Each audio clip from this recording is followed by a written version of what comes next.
À quel moment les tireurs frappent au milieu? Dans la vidéo précédente, on a dit que lors de l'Euro 2021 et la Coupe du Monde 2022, aucun gardien n'avait réussi à arrêter une frappe au milieu et qui plus est, aucun gardien était resté au milieu au moment où le frappeur allait frapper au milieu. Donc à quel moment les frappeurs réussissent à la mettre au milieu? Tout d'abord, on réussit à mettre une frappe au milieu lorsqu'on considère que le gardien va choisir un côté, à gauche ou à droite.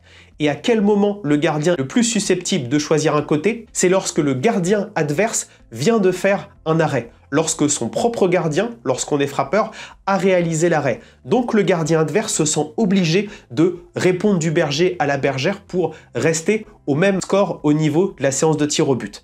Et donc, les frappes au milieu sont arrivées à 80% du temps après un arrêt de son propre gardien.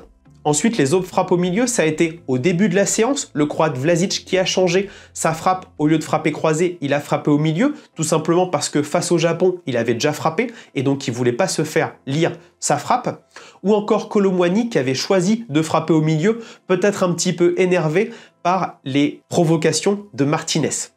Si on peut parler des feintes de frappe au milieu, on en a trois principales. On a la feinte d'ouvrir puis fermer son pied lorsque le gardien est parti. On a le changement de surface du pied.